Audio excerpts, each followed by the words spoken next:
মূলধন ও মুনাফা জাতীয় লেনদেন করাবো।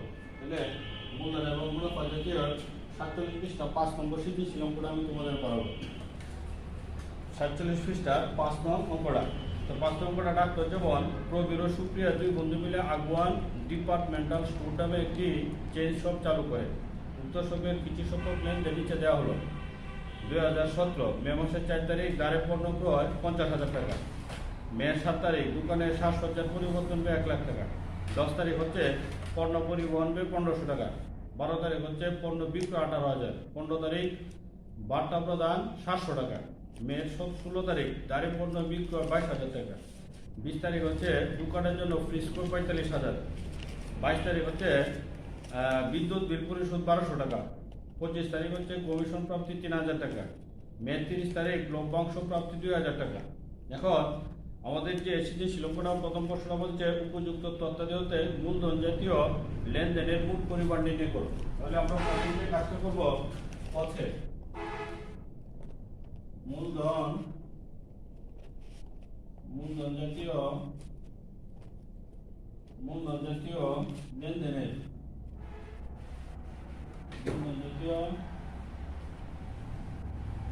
মোট পরিমাণ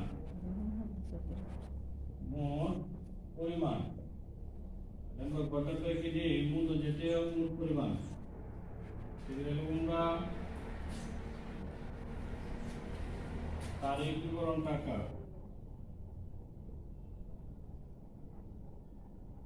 তারিখ বিবরণ টাকা কত ধরা আছে মেয়ের কত মে 2017। তাহলে প্রথম মিটিং হচ্ছে মে মাসের কত 7 তারিখ দোকানে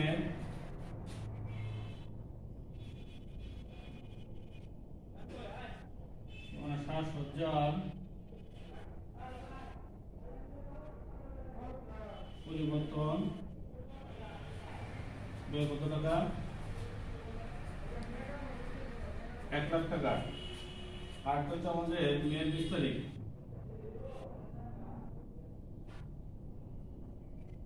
দোকানের জন্য ফ্রিজ ক্রয়, ফ্রিজ কত হাজার টাকা আছে 45,000। 1 লাখের সাথে 45,000 যোগ করলে তো 1,45,000। এটা হচ্ছে আমাদের উত্তরটা। উত্তরটা কত আমাদের 1,45,000। উত্তরটা হচ্ছে আমাদের 1,45,000। এটা হচ্ছে মূলধন জাতীয় লেনদেনের মোট পরিমাণ। এখন আমরা 6 নম্বরটা দেখব। ছটা কি বলছে? ছটা বলছে উক্ত দোকানের মে মাসে মোট মুনাফা জাতীয় ব্যয়ের পরিমাণ। তাহলে ছটা কি বলছে? মোট মুনাফা জাতীয় ব্যয়ের পরিমাণ।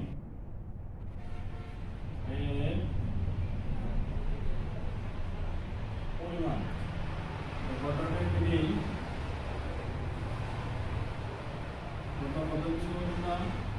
তারিখ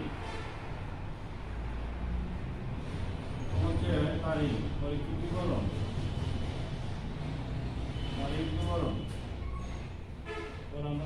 টাকা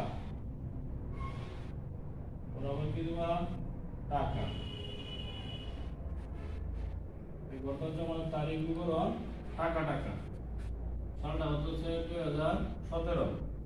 এখন আমরা ব্যয়গুলো লিখবো যে 4 তারিখে বেড়া মে মাসের কত তারিখ 4 তারিখ বলছে দাঁড়ে পণ্য ক্রয়,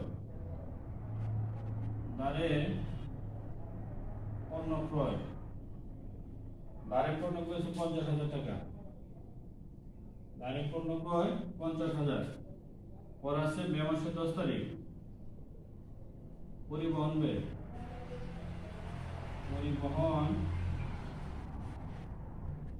পরিবহন ব্যয় আছে 1500 টাকা। তারপরে আছে 15 তারিখ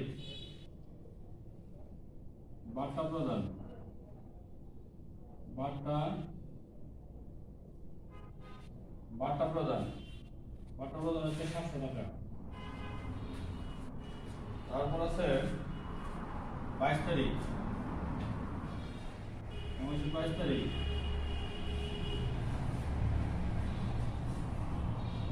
বিদ্যুৎ বিল পরিশোধ। এই মাসের বিদ্যুৎ বিল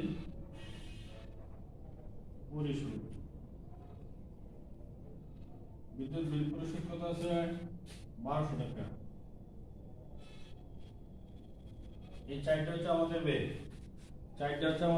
ব্যয়, তাহলে 4 তারিখ হচ্ছে দাঁড়ে পণ্য ক্রয় 50,000 টাকা, এটা ব্যয়। 10 তারিখ হচ্ছে পরিবহন ব্যয়, পরিবহন ব্যয় 1500 টাকা, এটা হচ্ছে ব্যয়। আর একটা হচ্ছে 15 তারিখ বার্তা প্রদান, এটা হচ্ছে ব্যয়। 22 তারিখ হচ্ছে বিদ্যুৎ বিল পরিশোধ, এটা হচ্ছে আমাদের কি? ব্যয়। আমরা এই সবগুলো যোগ করে দেব, যোগ করলে কত হবে আমাদের? 53,400 টাকা। আমাদের সবগুলো আমরা যোগ করে দেব 53,400। তাই আমরা কি করে দেব? ক্রস করে দেব। তাহলে টোটাল যোগ করে আমাদের 53,400 টাকা। তারপর আমরা কি করে দেব? টাইম দিয়ে দেব। এটা হচ্ছে কি আমাদের মুনাফা জাতীয় মোট ব্যয়ের পরিমাণ। সুপ্রিয় শিক্ষার্থীবৃন্দ, এখন আমরা গ নম্বরের অঙ্কটা দেখব। গ নম্বরটা হচ্ছে মোট মুনাফা জাতীয় আয়ের পরিমাণ। মুনাফা জাতীয়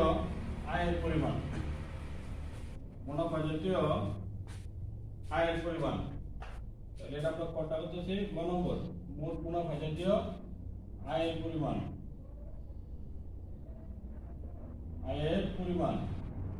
আমরা আগের মতো কটাকে কিনি, কি আছে আমাদের? তারিখ। প্রথম হচ্ছে আমাদের তারিখ, তারপর হচ্ছে বিবরণ, তারিখ বিবরণ, টাকা, তারিখ বিবরণ, টাকা।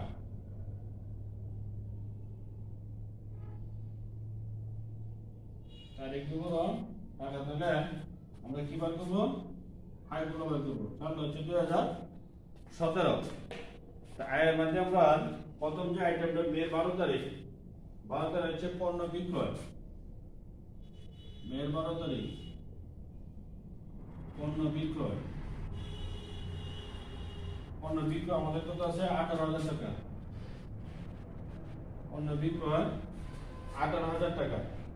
তারপর মেয়ের 16 তারিখ হচ্ছে দাঁড়ে পণ্য বিক্রয়। দাঁড়ে পণ্য বিক্রয়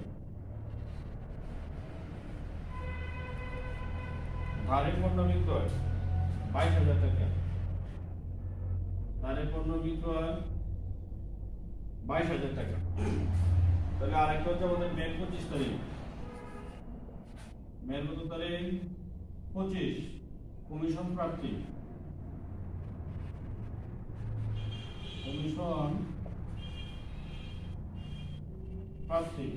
কত আছে আমাদের? 3,000 টাকা।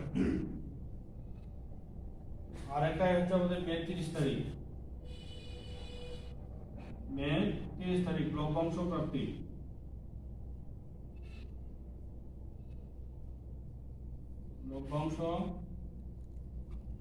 কয় হাজার টাকা আছে আমাদের? 2,000 টাকা। সবটাই আমরা কি করে দিব? যোগ করে দিব। আর সবটাই যোগ করলে আমাদের কত হবো? 45,000। আমরা কি করে দিব? ক্রস করে দেব। আমরা ক্রস করে দেব। তাহলে মুনাফা জাতীয় আয়ের পরিমাণ আমাদের 45,000 টাকা। সুপ্রিয় শিক্ষার্থীবৃন্দ, আমরা পরবর্তী ক্লাসে অন্য কোনো অধ্যায় নিয়ে আলোচনা করব। আজ এই পর্যন্ত শেষ। ধন্যবাদ সবাইকে।